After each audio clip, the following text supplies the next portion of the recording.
अस्सलाम वालेकुम जी। उम्मीद करती हूँ कि आप सब लोग खैरियत से होंगे। आज मैं आप लोगों के साथ बेबी ऑर्गेनाइज़र की वीडियो लेके आई हूँ कि न्यू बॉर्न जो मम्मीज़ हैं ना, उनको पता होना चाहिए कि आपके पास क्या क्या होना चाहिए और क्या क्या नहीं होना चाहिए। क्योंकि मैंने अपनी तरफ से हर चीज़ ले ली थी कि न्यू बॉर्न जब आएगा तो हमारे पास हर चीज़ मौजूद होनी चाहिए, लेकिन फिर भी ऐसा नहीं होता। आपको काफ़ी चीज़ों का इल्म ही नहीं होता कि आपको ये चीज़ चाहिए और बाद में आपको वो अरेंज करनी पड़ती है। तो ये उन मम्मियों के लिए मैंने ये वीडियो शूट की है ताकि आप लोगों को आइडिया हो। ये मैंने ऑर्गेनाइज़र लिया था दराज से, बड़ी ही रीज़नेबल प्राइस में। मुझे आई थिंक 400 में ये मिल गया था सेल में।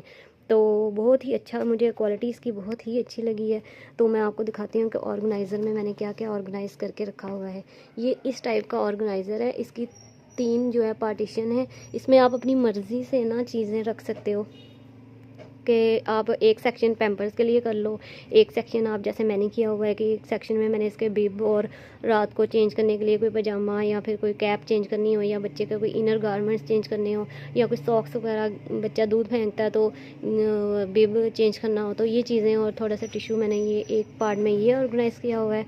और साथ में ये जो पार्ट है इसमें मैंने इसकी मेडिसन और पाउडर वगैरह और चीज़ें जो है ना वो मैंने ऑर्गेनाइज़ करके रखी हुई हैं। वो मैं आपको एक एक करके दिखाती हूँ।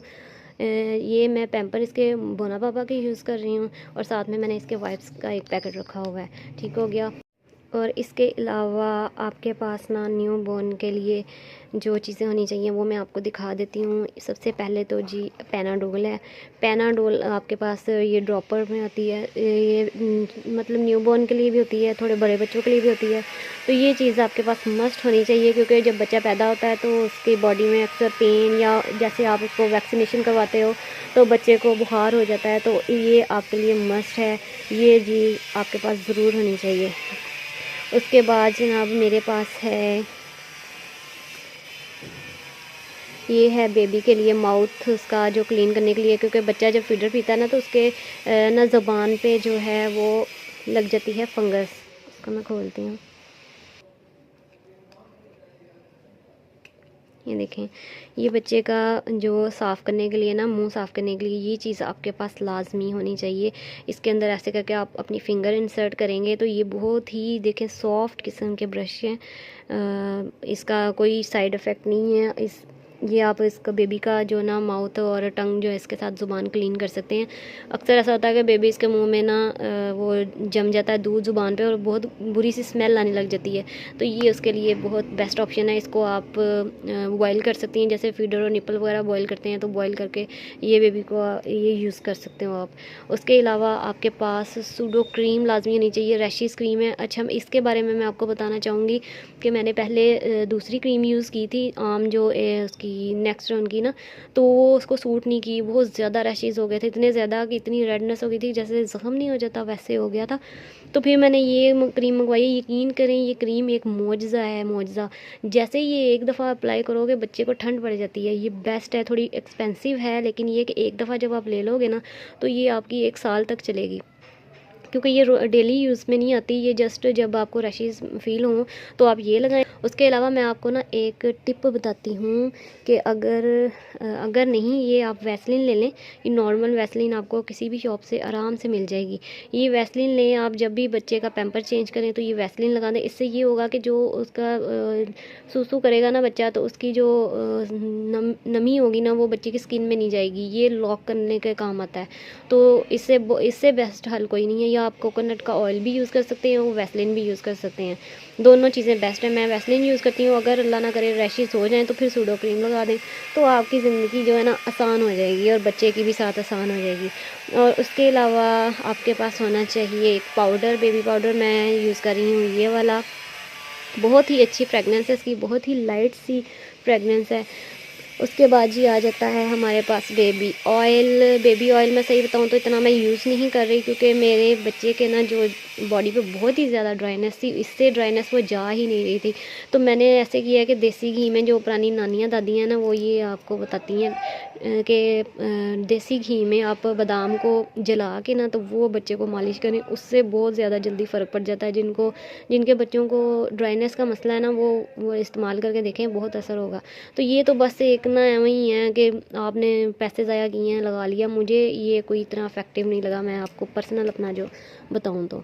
उसके अलावा ये बेबी सोप है, इसमें मैंने रखा हुआ है नहलाने के लिए या मुंह धोने के लिए।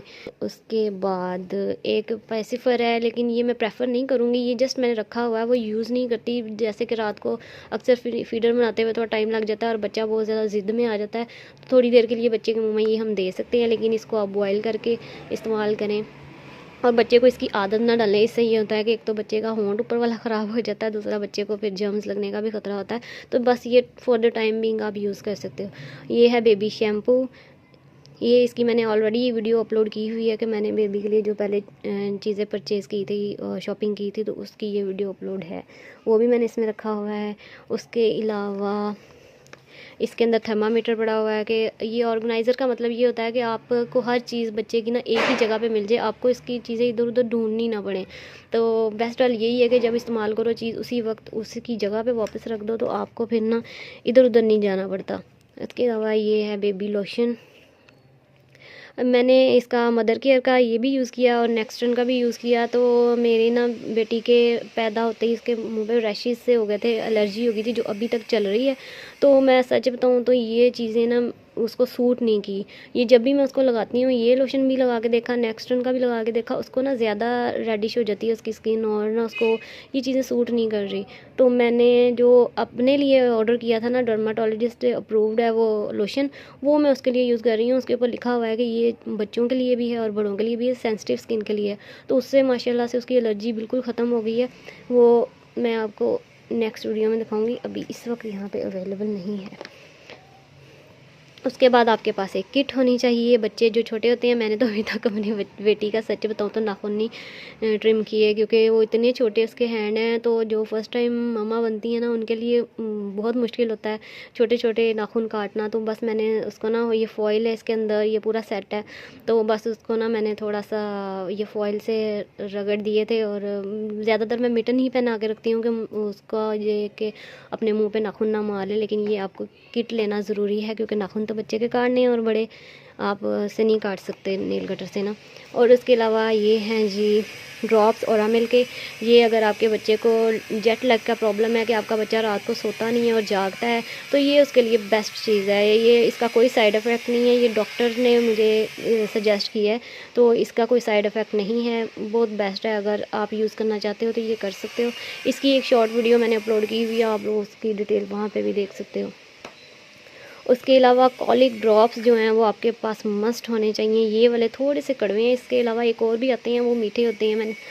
मैंने चेंज करने हैं। कड़वे तो नहीं है ये, लेकिन इसका थोड़ा टेस्ट ना ख़राब होता है, तो बच्चा थोड़ा मुंह बिगोड़ के लेता है। लेकिन ये बेस्ट है, ये मस्ट चीज़ है जो आपके पास होनी ही चाहिए। इसके बगैर आपकी ज़िंदगी अधूरी है समझ लें। ये ना होगा तो बस फिर काम ख़त्म। और दूसरा, आपके पास थोड़ा रात को इसके लिए टिश्यू होने चाहिए, ये मैंने रखे हुए हैं। ये मैंने बिब रखे हुए हैं और इसके नीचे मैंने थोड़ी सी सॉक्स रखी हुई हैं। यहाँ पे कैप है एक्स्ट्रा, एक सूट है और कुछ पजामे उसके मैंने रखे हुए हैं, ताकि रात को अगर मुझे ज़रूरत पड़े तो मैं यहीं से उठाऊँ और फटाफट से उसका चेंज कर दूँ, मुझे उठ के कहीं जाना ना पड़े। तो ये ऑर्गेनाइज़र का बहुत फ़ायदा होता है कि ये छोटा सा ऑर्गेनाइज़र है, यहाँ से आप इसको ऐसे करके, दूसरी तरफ भी इसका हैंडल है, ये भी हैंडल है, यहाँ से आप इसको पकड़ के उठा के कहीं भी लेके जा सकते हैं। कहीं भी आप बैठे हैं, किसी रूम में बैठे हैं, तो ईज़िली वहाँ पे कैरी कर सकते हैं। और मतलब कि आपको ये नहीं होगा कि चीज़ ढूंढनी पड़ रही है और बच्चा आपका रो रहा है। इसके अंदर आप मैं फीडर भी इसके अंदर रख लेती हूँ, उसका दूध भी रख लेती हूँ। ये दिन के टाइम आप इसको रिमूव भी कर सकते हो, ज़रूरी नहीं है कि आपने इसको भर के ही रखना है। रात के टाइम इसमें ये सारी चीज़ें उठा के रख लो, या फिर आप पैम्पर की थोड़ी लेयर कम कर दो और यहाँ पे साइड पे इसके फीडर और दूध का जो कोई भी और भी जो चीज़ें हैं वो आप ज़रूरी हैं वो इधर इसके साथ अरेंज कर सकते हो। ये आपका मसला, आपकी मर्ज़ी है कि आप कैसे इसको अरेंज करते हो। लेकिन मैं अब न्यूली मॉम जो बनने वाली हैं उनको मैं रिकमेंड करूँगी कि ये वाला ऑर्गेनाइज़र आप मस्ट लें, आपके लिए बहुत फ़ायदा होने वाला है। रात को आपको कोई चीज़ ढूंढने की ज़रूरत नहीं है, बस साइड टेबल पे ये ऑर्गेनाइज़र रखें और अपनी ज़िंदगी को सुकून में कर लें। और इसका ये फ़ायदा ये भी है कि आप किसी रूम में भी जा रहे हो, दूसरे रूम में बैठे हो, तो ये ऑर्गेनाइज़र उठा के उधर लेके चले जाओ और आपको बस ये कि उठ के बार बार नहीं आना पड़ता। उम्मीद करती हूँ कि आज की वीडियो आपको अच्छी लगी होगी। अगर आपको कोई बात पूछनी है तो आप कमेंट सेक्शन में पूछ सकते हैं, मोस्ट वेलकम। मैं आपको इंशाल्लाह इसका ज़रूर रिप्लाई करूँगी और मिलते हैं अगली वीडियो में। तब तक के लिए अल्लाह हाफिज़।